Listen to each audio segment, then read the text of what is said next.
Gas সংকটে প্রধানমন্ত্রীর দুঃখ প্রকাশ, শীঘ্রই সমাধানের আশা, হঠকারী রাজনীতি পরিহারে বিরোধীদের প্রতি আহ্বান। খালেদা জিয়া দেশের ভাগ্যের সঙ্গে জড়িয়ে গিয়েছিলেন জন্মদিনে মির্জা ফখরুল।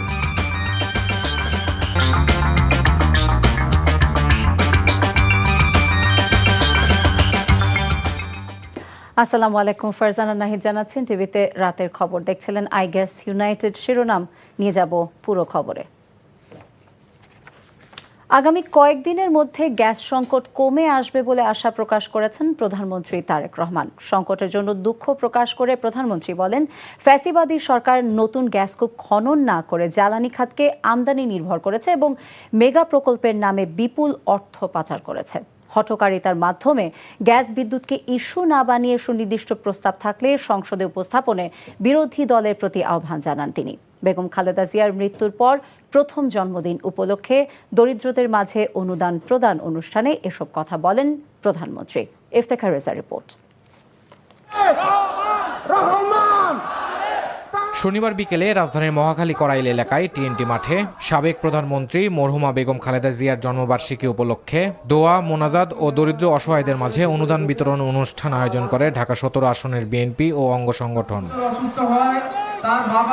প্রধানমন্ত্রী তারেক রহমান বলেন, কিছু রাজনৈতিক দল হঠকারিতার মাধ্যমে বিদ্যুৎ ইস্যুকে কেন্দ্র করে দেশে অরাজকতা সৃষ্টির চেষ্টা করছে। সমালোচনা না করে তাদের সমস্যার সমাধানের পরিকল্পনা প্রদানের আহ্বানও জানান প্রধানমন্ত্রী। আজকে এই সকল রাজনৈতিক দলকে পরিষ্কারভাবে আমি বলতে চাই, আপনারা যদি মনে করেন অতই জনগণের প্রতি আপনাদের দায়িত্ব আছে, তাহলে আপনাদের পরিকল্পনা নিয়ে আসুন জনগণের সামনে। আপনাদের পরিকল্পনা যদি আগামী 3 মাসের মধ্যে সমস্যার সমাধান করে দিতে পারে, তাহলে আমি আপনাদের পরিকল্পনায় গ্রহণ করব।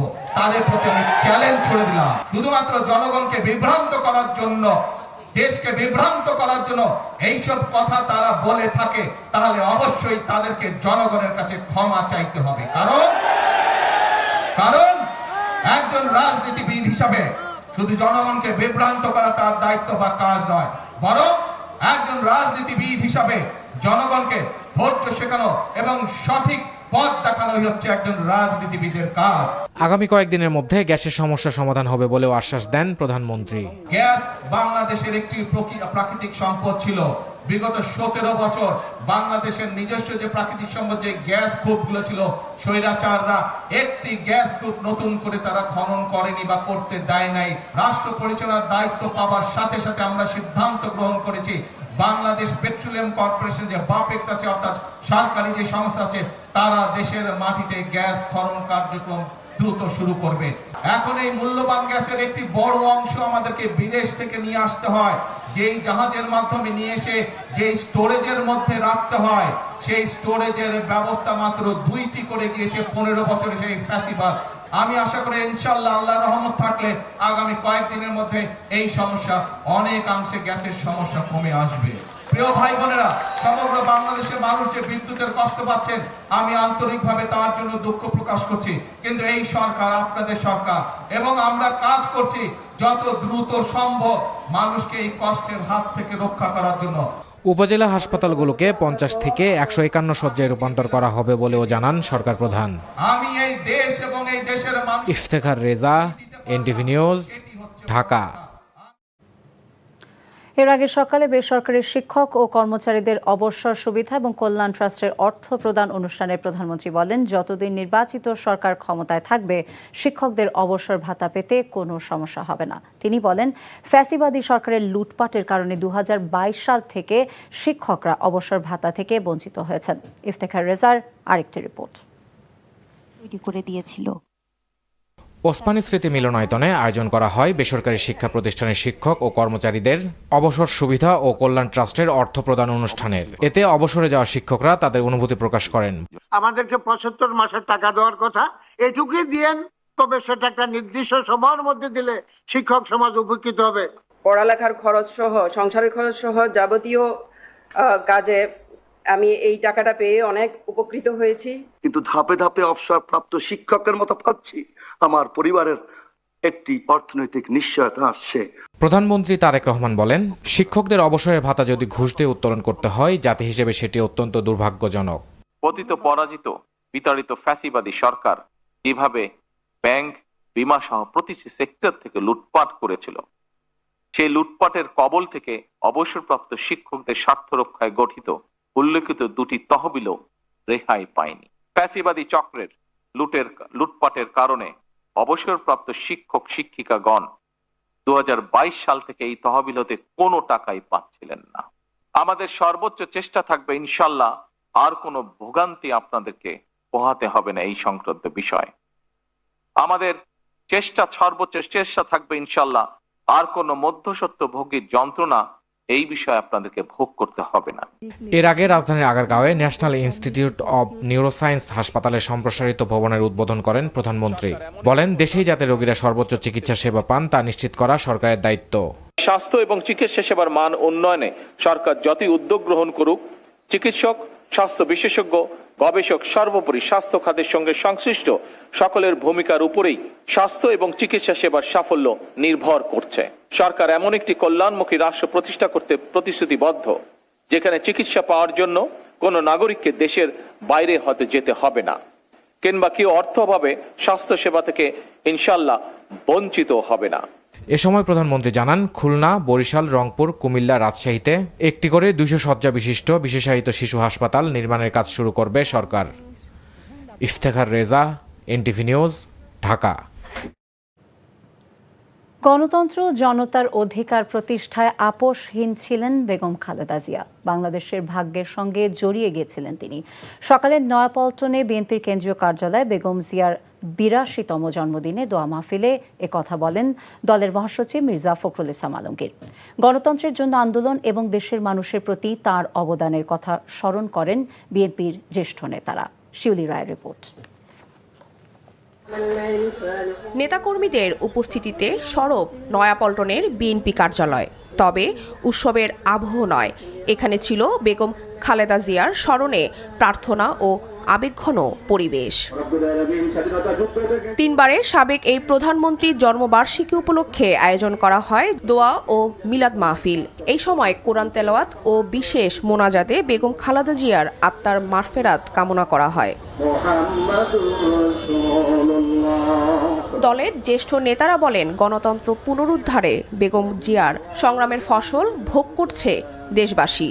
তার আদর্শ ধারণ করেই দেশকে এগিয়ে নেওয়ার কথা বলেন নেতারা। বাংলাদেশের মানুষের সাংবিধানিক রাজনৈতিক গণতান্ত্রিক অধিকারে যিনি মাইল ফলক সৃষ্টি করেছেন, আমাদের সকলের প্রিয় নেত্রী, দেশনেত্রী বেগম খালেদা জিয়া। পরবিরোধী শক্তি তার উপর চালিয়েছে জুলুম, নিপীড়ন, নির্যাতন। একটি ভগ্ন স্তূপ কারাগারের মধ্যে, জরাজীর্ণ কারাগারের মধ্যে তাকে বন্দী করে রাখা হয়েছে। তারপরেও তার যে কর্তব্য কর্ম, তার যে রাজনৈতিক চিন্তা, তার যে আপোষহীনতা এবং তিনি যে লক্ষ্য নিয়ে সংগ্রাম করছেন, সেখান থেকে তাকে বিচ্যুত করা যায়। আমরা তার সাথে যারা লড়াই মাঠে পাথে ছিলাম, আমরা পথ পাহারা দিব, কারণ আমাদের পথে মানায়, আমরা পথে আছি। আমরা আজকে এই সময় আমরা আমাদের নেত্রীর জন্য দোয়া করি। বিএনপির মহাসচিব মির্জা ফখরুল ইসলাম আলমগীর বলেন, দীর্ঘ রাজনৈতিক গণতন্ত্র প্রতিষ্ঠা রক্ষার আন্দোলনে গুরুত্বপূর্ণ ভূমিকা রেখেছেন আপোষের নেত্রী বেগম খালেদা জিয়া। আজকে বিএনপি যা একটা যে গণতান্ত্রিক দল এবং যে দীর্ঘ সংগ্রাম লড়াই করে বিএনপি যে একটা সত্যিকারের একটা রাজনৈতিক দলে পরিণত হয়েছে, তার মূল কারিগর কিন্তু এই দেশনেত্রী বেগম খালেদা জিয়া। তিনি আরো বলেন, শহীদ প্রেসিডেন্ট জিয়াউর রহমান ও বেগম খালেদা জিয়ার পথ অনুসরণ করে তারেক রহমান দেশকে এগিয়ে নিয়ে যাচ্ছেন। শিউলি রায়, এনটিভি নিউজ, ঢাকা। এদিকে দোয়া, আলোচনার সভা ও মিলাদ মাহফিল সহ নানা কর্মসূচির মধ্য দিয়ে সারা দেশের সাবেক প্রধানমন্ত্রী মরহুমা বেগম খালেদা জিয়ার 82তম জন্মবার্ষিকী পালিত হয়েছে। উপলক্ষে বগুড়ায় দোয়া মাহফিল অনুষ্ঠিত হয়েছে। বাদ আসর শহরের সেন্ট্রাল মসজিদে এই দোয়া অনুষ্ঠানে জেলা বিএনপির সভাপতি রেজাউল করিম বাদশাহ এবং বিএনপি চেয়ারম্যানের উপদেষ্টা হেলালুজ্জামান তালুকদার লালু উপস্থিত ছিলেন। রংপুরে বেগম খালেদা জিয়ার 82তম জন্মদিন পালন করা হয়েছে। বিকেলে রংপুর নগরী গ্র্যান্ড হোটেল মোড়ে বিএনপি দলীয় কার্যালয়ে দোয়া এবং মিলাদ মাহফিলের আয়োজন করা হয়। মরহুমা বেগম খালেদা জিয়ার ৮২তম জন্মদিন উপলক্ষে দিনাজপুর জেলা বিএনপি কার্যালয়ে দোয়া মাহফিল অনুষ্ঠিত হয়েছে। সদর ৩ আসনের এমপি সৈয়দ জাহাঙ্গীর আলম এ সময় উপস্থিত ছিলেন। রাজবাড়ীতে বেগম খালেদা জিয়ার জন্মদিন উপলক্ষে আলোচনা সভা এবং দোয়া মাহফিল অনুষ্ঠিত হয়েছে। বেগম খালেদা জিয়ার জন্মদিন উপলক্ষে আলোচনা সভা এবং দোয়া মাহফিল করেছে নারায়ণগঞ্জ মহানগর বিএনপি। এছাড়াও কিশোরগঞ্জ, জয়পুরহাট, সাতক্ষীরা, ব্রাহ্মণবাড়িয়া এবং নওগাঁ সহ সারা দেশে পালিত হয়েছে বেগম খালেদা জিয়ার জন্মদিন।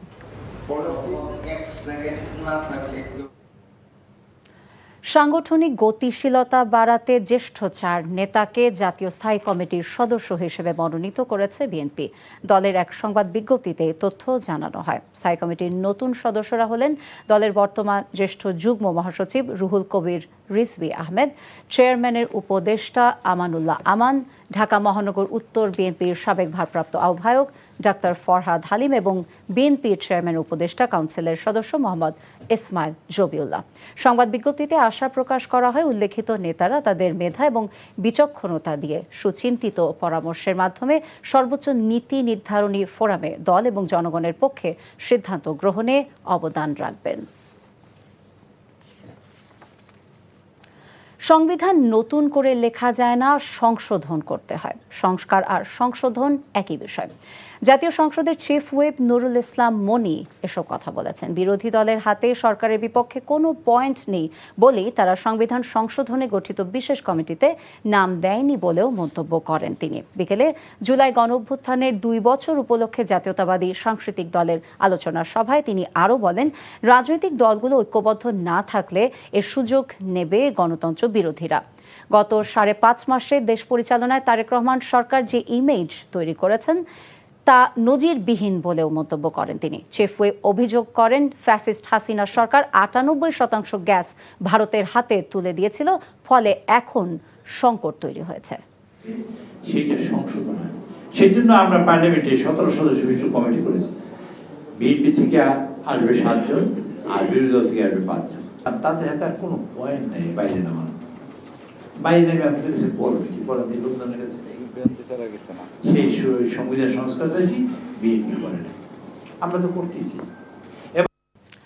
দেশ জুড়ে চরম গ্যাস সংকট কাটছেই না। চাপ না থাকায় বন্ধ বেশিরভাগ সিএনজি ফিলিং স্টেশন, আর যেগুলো খোলা সেখান থেকেও গ্যাস নিতে হচ্ছে ৬ থেকে ১২ ঘন্টারও বেশি সময় অপেক্ষা করে। এতে চরম ভোগান্তিতে পড়েছেন সিএনজি চালিত গাড়ি এবং অটো চালকেরা।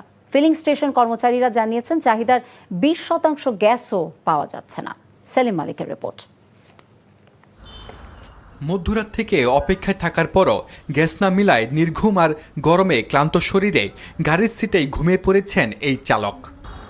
রাজধানীর তেজগাঁওয়ের সিএনজি স্টেশনে গ্যাস নিতে আসা চালকেরা জানান, প্রায় ১২ ঘন্টা অপেক্ষা থাকার পরও গ্যাস মিলছে না কোনো কোনো স্টেশন থেকে। রাত ১টার দিকে আসছি এখানে। আপনার এই তেজগাঁও যে রেল স্টেশনটা আছে, এখান থেকে শুরু হয়েছে জ্যামটা গ্যাস দিয়া। তো আমরা আস্তে আস্তে যখনই পাম্পের কাছাকাছি আসছি, ভোর ৬টার দিকে আপনার ওনারা বলতেছে গ্যাস শেষ, এখন আর গ্যাস দেবে না, পাম্প বন্ধ করে দিচ্ছে। কোনো পাম্পে গ্যাস নাই, ৩-৪ পাম্প ঘুরাইয়া পরে এই লাইনে সিরিয়াল দিছি। কালকে রাত্রে ১টার সময় পাম্পে সিরিয়াল দিছি, এখন বন্ধ, গ্যাসের কোনো নাই। তো এরকম করলে আমরা এইভাবে গাড়ি চালাবো কিভাবে? আমাদের একটু গাড়িটা এখানে প্রসাব পায়খানা করতে আসবো, এটাও কোনো উপায় নাই। মানে রাস্তা পুলিশের ঝামেলা, 2টা লাইন করলে পুলিশে তাড়াই দেয়, এই অবস্থার মধ্যে আছি আমরা, খুব কষ্টে আছি আমরা। সিএনজি চালিত অটো চালকদের আক্ষেপ, দিনের বড় একটি অংশ অপেক্ষায় থাকার পর যে গ্যাস পাওয়া যায় তাতে সংসারের খরচ ওঠানোই বড় দায়। কি করবো কাকা, এখন দিশা পাই না, ঘন্টার পর ঘন্টা বসে থাকি গ্যাসের সিরিয়ালে। 5 ঘন্টা যদি গ্যাস পাম্পে থাকা লাগে, তাইলে আমরা এই আধা বেলার গাড়ি কি করে মালিক জমা দিব, আর কি করে আমরা নিজের জন্য মানে সন্তানের জন্য খাবার নিয়ে যাব। অবস্থা খুবই সিরিয়াস। আর সিএনজি স্টেশনের কর্মচারীদের দাবি, সারাদিনের চাহিদার ৫ ভাগের 1 ভাগও চাপ পাওয়া যাচ্ছে না গ্যাসের লাইনে। পাওয়ার কথা ছিল মানে 220 আর উপরে, আর মানে এর ভিতরে পাইতেছি মনে করেন আছে 170, 160, 150 এরকম আরই। আমরা বলি আপনারা চলে যান, তাও যায় না। ওরা বলে আমরা গ্যাস নিয়ে যাব, কিন্তু আমরা তো চাহিদা অনুযায়ী দিতে পারতেছি না। আমাদের মেল লাইনে গ্যাস নেই। আমাদের 15 PSI পাওয়ার কথা, সেই জায়গায় পাই যখন আসে 2 PSI। গ্যাসের সংকট নিরসনে সরকারকে দ্রুত পদক্ষেপ নেওয়ার আহ্বান ভুক্তভোগীদের। সেলিম মালিক, এনটিভি নিউজ, ঢাকা। দেশব্যাপী অটোরিকশার দৌরাত্ম্য কমাতে নীতিমালা করছে সরকার, সংশোধন হচ্ছে আইনও। এর মধ্যে খসড়াও চূড়ান্ত করেছে স্থানীয় সরকার বিভাগ, যেখানে বেশ কিছু পরিবর্তন থাকছে যা বাস্তবায়ন হলে পাল্টে যেতে পারে রাজধানীর চিত্র। মন্ত্রিসভায় এ সপ্তাহে অনুমোদনের কথা রয়েছে নতুন এই সংশোধনীটি। বিস্তারিত নাজিবুর রহমানের রিপোর্টে। রাজধানী সহ সারা দেশে অটোরিকশা এক আতঙ্কের নাম। বাহনটির অনিয়ন্ত্রিত চলাচল আর অতিরিক্ত গতি সড়কে তৈরি করছে বিশৃঙ্খলা। গত 2 বছরে এই বাহনের সংখ্যা বেড়েছে প্রায় কয়েকশো গুণ। বেসরকারি বিভিন্ন সংস্থার তথ্য মতে 60 লাখ অটোরিকশা দাপিয়ে বেড়াচ্ছে মূল সড়ক আর অলিগলি। মোট দুর্ঘটনার প্রায় 9% হচ্ছে 3 চাকার এই বাহনে। বিদ্যুৎ অপচয়ও পিছিয়ে নেই অটোরিকশা। এমন পরিস্থিতির লাগাম টানতে যাচ্ছে সরকার। নিয়ন্ত্রিত হচ্ছে অটোরিকশা বা ইজি বাইক। খসড়া আইনও ইতিমধ্যে চূড়ান্ত করেছে সংশ্লিষ্টরা। বিআরটি এর মতো তৈরি হচ্ছে লাইসেন্স প্রদানকারী সংস্থা। ঢাকার 8টি জোনে বিভিন্ন রঙের রিকশা থাকবে যা নির্দিষ্ট এলাকার বাইরে যেতে পারবে না। তা তদারকিতে বসবে জিপিএস সিস্টেম। এছাড়াও অনুমোদিত প্রতিষ্ঠান ছাড়া ব্যক্তিগত উদ্যোগে অটোরিকশা উৎপাদন বন্ধ হচ্ছে। একটি বাহনে কতজন উঠতে পারবেন সেখানেও আসছে বড় পরিবর্তন। বিচরণ ক্ষেত্রেও কিন্তু এই নীতিমালার মধ্যে আসবে, যেটা আমি বললাম যে 8টা কালার ভিত্তিক জোন নির্ধারণ আছে। এই জোনের বাইরে তারা যেতে পারবে না, এবং জোনগুলো আবার ছোটও করা হয়নি, কারণ জীবিকার প্রশ্ন আছে। এবং জিপিএস বসানো থাকবে, সেখানে ছোট চিপ বসানো থাকবে, এবং জিও ফেন্সিং করা হচ্ছে। অর্থাৎ তাদের আসলে সুযোগ নাই এখন মূল সড়কে আসার। এবং যেহেতু বিধিমালা তৈরি হয়ে যাচ্ছে এবং এদের নিবন্ধনের আওতায় আনা হবে, তখন আপনার আইন প্রয়োগের বিষয়টা চলে আসবে। যাদের ফিটনেস থাকবে না, দক্ষতা সনদ নাই, লাইসেন্স নাই বা রুট পারমিট থাকবে না, বা জোনের বাইরে চলে গেলে তখন ট্রাফিক পুলিশ বিভাগ তারা কিন্তু আইনটা প্রয়োগ করতে পারবে। নগর পরিকল্পনাবিদরা বলছেন আইন প্রণয়নের পাশাপাশি তা বাস্তবায়নে মনোযোগী হতে হবে সরকারকে। অটোরিকশা চালকের সংখ্যাটা এত বেশি হয়ে গেছে, যেটাকে অনিয়ন্ত্রিত বৃদ্ধির কারণে সরকার এখন যে কোনো সিদ্ধান্ত নিতে গেলে তাকে পলিটিক্যাল একটা প্রেশার রাজপথে ফেস করতে হবে। রাজপথে এই প্রেশারটা ফেস করতে গেলে কিন্তু তার পলিটিক্যাল উইল নাগরিকদের কাছে স্পষ্ট করতে হবে যে কেন অটোরিকশা নিয়ন্ত্রণ দরকার, এবং অটোরিকশা চালক যারা আছেন তাদেরকে কিভাবে এই নিয়ন্ত্রণের মধ্য দিয়ে তাদের কর্মসংস্থান, তাদের সামাজিক সুরক্ষা সেটা দেয়া হবে। এমন অভিযোগ আমরা শুনেছি যে খোদ পুলিশেরই অনেকে এই অটোরিকশার থেকে টাকা পয়সা নেন, এবং যার ফলে তারাও চেয়েছে অটোরিকশাগুলো চলুক, এবং এর ক্ষেত্রে পুলিশের ঊর্ধ্বতন পর্যায়ে লোকেরাও এই যে সিন্ডিকেটের একটা অংশ ছিল। নগরীর সড়কে শৃঙ্খলা রক্ষায় বরাবরই ব্যর্থ নগর প্রশাসন। এবার ডিজিটাল ট্রাফিক ব্যবস্থার পাশাপাশি অটোরিকশা নিয়ন্ত্রণ করা গেলে স্বস্তি ফিরতে পারে বলে মত দিয়েছেন বিশেষজ্ঞরা। Najibur Rahman, NTV news, Dhaka. সিরাজগঞ্জ 3 আসনে বিএনপি দলীয় সংসদ সদস্য ভিপি আইনুল হকের গাড়ি বহরে হামলা এবং ভাঙচুরের অভিযোগ উঠেছে। বিকেলে রায়গঞ্জ উপজেলার ধানগড়া এলাকায় ঘটনার পর উত্তেজনা ছড়িয়ে পড়ে। সংসদ সদস্যের ওপর হামলার প্রতিবাদে রায়গঞ্জের বিভিন্ন স্থানে প্রতিবাদ মিছিল করেছে বিএনপির নেতাকর্মীরা। ঘটনার পর এমপির সঙ্গে থাকা ফয়সল বিশ্বাসের ফেসবুক আইডি থেকে দেওয়া লাইভে ভিপি আইনুল হক বলেন, একজন সংসদ সদস্যের ওপর হামলা ন্যাক্কারজনক। এ সময় এমপির সহযোগী অভিযোগ করে বলেন, জামায়াতে ইসলামের ইন্ধনে ছাত্র শিবির এবং এনসিপির নেতাকর্মীরা এমপির গাড়ি বহরে হামলা চালিয়েছে। অন্যদিকে সন্ধ্যায় কুষ্টিয়া গণ অধিকার পরিষদ এবং জামায়াতে ইসলামের এমপি আমির হামজার সমর্থকদের মধ্যে দফায় দফায় সংঘর্ষ হয়েছে। এ সময় ভাঙচুর করা হয় আমির হামজার গাড়ি, পাশাপাশি হামলা চালানো হয় গণ অধিকার পরিষদের অফিস এবং ওই সংগঠনের জেলা শাখার সভাপতির নিজস্ব কার্যালয়। এই দুই পক্ষের বেশ কয়েকজন আহত হন। পরিস্থিতি নিয়ন্ত্রণে অতিরিক্ত পুলিশ মোতায়েন করা হয়েছে। চট্টগ্রামের সীতাকুণ্ডে ভাটিয়ারিতে ফেরদৌস শিপইয়ার্ডের 9 জনের মৃত্যুর কারণ হিসেবে প্রাথমিকভাবে জাহাজটিতে মাত্রাতিরিক্ত হাইড্রোজেন সালফাইড থাকার আলামত পাওয়া গেছে। তবে সরকার ও জেলা প্রশাসনের 2টি তদন্ত কমিটির রিপোর্ট পাওয়া গেলে বিষয়টি পুরোপুরি নিশ্চিত হওয়া যাবে। সকালে সীতাকুণ্ডে দুর্ঘটনা কবলিত শিপইয়ার্ডটি পরিদর্শন শেষে শিল্প সচিব আব্দুল নাসের খান এবং চট্টগ্রামের জেলা প্রশাসক জাহিদুল ইসলাম একথা জানান। সচিব জানান, ঘটনা তদন্তে শিল্প মন্ত্রণালয়ের অতিরিক্ত সচিব AKM বেঞ্জামিন রিয়াজিকে প্রধান করে 11 সদস্যের কমিটি গঠন করা হয়েছে। তদন্তে কারো অবহেলা পাওয়া গেলে ব্যবস্থা নেওয়া হবে বলে জানান কর্মকর্তারা। রাজধানীর বিমানবন্দর সড়কে র্যাব পরিচয়ে ডিএল ফিলিং স্টেশনে ডাকাতির ঘটনায় 5 জনকে গ্রেফতার করেছে ডিবি। গ্রেফতারকৃতদের বিরুদ্ধে রয়েছে একাধিক ডাকাতি মামলা। তাদের কাছ থেকে উদ্ধার করা হয়েছে লুণ্ঠিত 12 লাখ টাকা, র্যাব লেখা জ্যাকেট, 4টি পিস্তল, গুলি এবং ডাকাতির কাজে ব্যবহৃত মোটরসাইকেল। ডিবি জানিয়েছে, ডাকাতির আগে অন্তত 5 দিন ফিলিং স্টেশনটি রেকি করে চক্রটি। ঘটনার সময় বন্ধ ছিল সিসিটিভি ক্যামেরাও। মূল হোতা সহ বাকিদের গ্রেফতার এবং লুণ্ঠিত টাকা উদ্ধারে অভিযান চলছে। গত 9 আগস্ট সকালে 3টি মোটরসাইকেলে অস্ত্রধারী 6 যুবক র্যাব পরিচয়ে ফিলিং স্টেশনে ঢুকে লুট করে নেয় 1,21,75,000 টাকা। বলল যে তার তথ্য মতে সে 9 লাখ টাকায় ভাগ পেয়েছে, কাজে সে টাকা করতে পারেনি, ব্যয় করতে পারেনি এবং অন্য এখানে টাকাটা অন্যভাবে ভাগ হয়েছে আর কি। যারা মেন এর সঙ্গে জড়িত তারা একটা মেজর পোর্শন নিয়ে গেছে, অন্যান্যরা যারা বিভিন্ন কারণে যারা অস্ত্র সাপোর্ট দিয়েছে, যারা রেকি করেছে, তারা বিভিন্ন পোর্শন অনুযায়ী আনুপাতিক হারে ভাগ পেয়েছে। মূল যে মাস্টারমাইন্ড সে এখনো পলাতক আছে, তাকে ধরা হলে, কারণ সে এটা অর্গানাইজ করছে, তো তাকে ধরা হলে আরো বিস্তারিত জানা যাবে। দুর্যোগ ব্যবস্থাপনা এবং ত্রাণ মন্ত্রী আসাদুল হাবিব দুলু জানিয়েছেন, তিস্তা নদীতে শুষ্ক মৌসুমে নদীর পানি ধরে রাখতে ভাটিতে আরেকটি ব্যারেজ নির্মাণের পরামর্শ দিয়েছে কারিগরি কমিটি। দুপুরে লালমনিরহাটের পাটগ্রাম উপজেলার কুচলিবাড়ি ইউনিয়নে সানিয়াজান নদীতে সেতু নির্মাণ কাজ উদ্বোধন শেষে সাংবাদিকদেরকে এসব কথা জানান তিনি। মন্ত্রী জানান, সম্প্রতি চট্টগ্রাম এবং সিলেট অঞ্চলে বন্যায় ক্ষতিগ্রস্ত কৃষক এবং অবকাঠামো পুনর্বাসনে কাজ শুরু হয়েছে। পরে তিনি পাটগ্রাম থানা ভবনের নির্মাণ কাজের উদ্বোধন করেন। ওআইসির মতো করে জাতীয় সংসদে আইন পাশের মাধ্যমে কাদিয়ানীদের অমুসলিম ঘোষণার দাবি জানিয়েছেন হেফাজতে ইসলামের আমির মাওলানা মহিবুল্লাহ বাবুনগরী। কাদিয়ানীদের প্রকাশনা বাজেয়াপ্ত করার দাবিতে রাজধানীর ইঞ্জিনিয়ার্স ইনস্টিটিউশন মিলনায়তনে উলামা মাশায়েখ সম্মেলনে বক্তারা বলেন, কুরআন হাদিসের আলোকে হযরত মুহাম্মদ সাল্লাল্লাহু আলাইহি সাল্লাম সর্বশেষ নবী। এটি কেউ না মানলে তারা কাফের। এ সময় তারা বলেন, কাদিয়ানীদের মুসলিম রূপ নিয়ে ইসলামের ক্ষতি করছে। দাবি না মানলে সারা দেশে আন্দোলনের পাশাপাশি জাতীয় সংসদে ঘেরাওয়ের হুঁশিয়ারি দেন বক্তারা। কাদিয়ানীদের সকল পণ্য বয়কটের ঘোষণাও দেয়া হয় সম্মেলনে।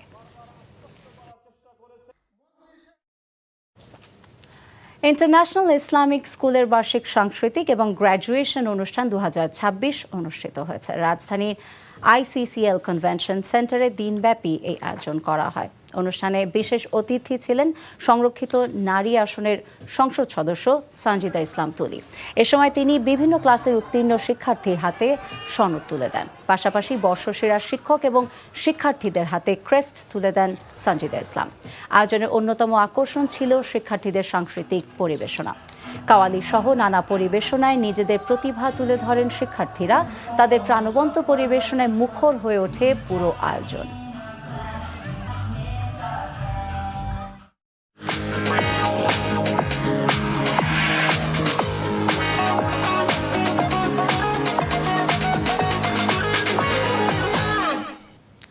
এবারে অর্থনীতির খবর। ভারতের স্বাধীনতা দিবস উপলক্ষে স্থলবন্দর দিয়ে আজ পণ্য আমদানি রপ্তানি বন্ধ রয়েছে। স্থলবন্দর কর্তৃপক্ষ জানায়, ভারতের স্বাধীনতা দিবস উপলক্ষে হিলি, বেনাপোল, পেট্রাপোল, ভোমরা, বাংলাবান্ধা দিয়ে দুদেশের আমদানি রপ্তানি বন্ধ রাখার সিদ্ধান্ত নেয় ভারতের ব্যবসায়ীরা। এজন্য সকাল থেকে কার্যক্রম বন্ধ রয়েছে। রোববার থেকে স্থলবন্দর দিয়ে পুনরায় আমদানি রপ্তানি কার্যক্রম চলবে। তবে ইমিগ্রেশন চেকপোস্ট দিয়ে দুদেশে পাসপোর্টধারী যাত্রীদের চলাচল স্বাভাবিক থাকবে। ডারউইন টেস্টের তৃতীয় দিন শেষে বাংলাদেশের চেয়ে এখনও 67 রানে পিছিয়ে অস্ট্রেলিয়া, হাতে 6 উইকেট। ভালো অবস্থানে থাকলেও অতি আত্মবিশ্বাসী হবার সুযোগ নেই বলে জানিয়ে দিয়েছেন সহ অধিনায়ক মেহেদী হাসান মিরাজ। প্রথম সেশনে 5ম উইকেট জুটি ভাঙতে না পারলে ম্যাচ কঠিন হয়ে উঠতে পারে বলেও মনে করেন তিনি। আমরা খুব ভালো ক্রিকেট খেলছি লাস্ট কয়েকদিন ধরেই, এবং আপনারা জানেন যে এখানে সব লিজেন্ডারি প্লেয়াররা আছে এবং সবাই খেলা দেখছে, এবং আমরা যে টিমের সাথে খেলছি আমরা সবাই জানি এটা one of the best team, এবং তারা খুব তাদের সর্বোচ্চ শক্তি নিয়েই খেলছে। সো আমার কাছে ভালো লাগছে যে বাংলাদেশ এরকম একটা মোমেন্টাম পেয়েছে। আমরা ভালো করছি এবং এটা এখনই শেষ না, এটা কন্টিনিউ আরও 2টা দিন আছে। সো এই ভালোটা যেন আমরা শেষ না করে দিই, সো আমরা ওইভাবেই চেষ্টা করছি। ফুটবল ফিফা আসিয়ান কাপ হবে পরীক্ষার বড় মঞ্চ। আন্ডারডগ হিসেবে মাঠে নামলেও ইন্দোনেশিয়া, মালয়েশিয়া এবং সিঙ্গাপুরের মতো প্রতিপক্ষকে চমকে দেওয়ার সামর্থ্য আছে বাংলাদেশে। বাফুফে ভবনে সাংবাদিকদেরকে এসব কথা বলেছেন জাতীয় দলের প্রধান coach Thomas Tooley. If we go to the tournament, we are underdog. Everybody needs to understand that. এই টুর্নামেন্টে খেলা আমাদের জন্য দারুণ এক পরীক্ষা হবে। আমরা অবশ্যই আন্ডারডগ হিসেবে মাঠে নামবো, তবে আন্ডারডগ হওয়ার একটি সুবিধা আছে, আমাদের প্রতিপক্ষকে প্রমাণ করতে হবে যে তারা সেরা, আর আমাদের কাজ হবে মাঠে তাদেরকে সামলে খেলা। খেলোয়াড়রা যদি শতভাগ ফিট থাকে তবে প্রতিপক্ষকে চমকে দেওয়ার মতো সামর্থ্য আমাদের রয়েছে। The third one would be Kyrgyzstan, where you say, you know, when we play against Lebanon and খবর শেষ করছি, যাবার আগে তাই আই গ্যাস ইউনাইটেড শিরোনামগুলো আরও একবার। গ্যাস সংকটে প্রধানমন্ত্রীর দুঃখ প্রকাশ, শীঘ্রই সমাধানের আশা, হঠকারী রাজনীতি পরিহারে বিরোধীদের প্রতি আহ্বান। খালেদা জিয়া দেশের ভাগ্যের সঙ্গে জড়িয়ে গিয়েছিলেন, জন্মদিনে বললেন মির্জা ফখরুল। এই ছিল রাতের খবরে। এই খবরের ভিডিও আপডেট জানতে ভিজিট করুন এনটিভি অনলাইন www.ntvbd.com। এছাড়া এনটিভি জনপ্রিয় সব অনুষ্ঠান এবং খবরের আপডেট জানতে ভিজিট করুন আমাদের ইউটিউব এবং ভেরিফাইড ফেসবুক পেজ। রাত 1টার মধ্যরাতের খবর দেখার আমন্ত্রণ রইল। সবাইকে ধন্যবাদ। শুভরাত্রি।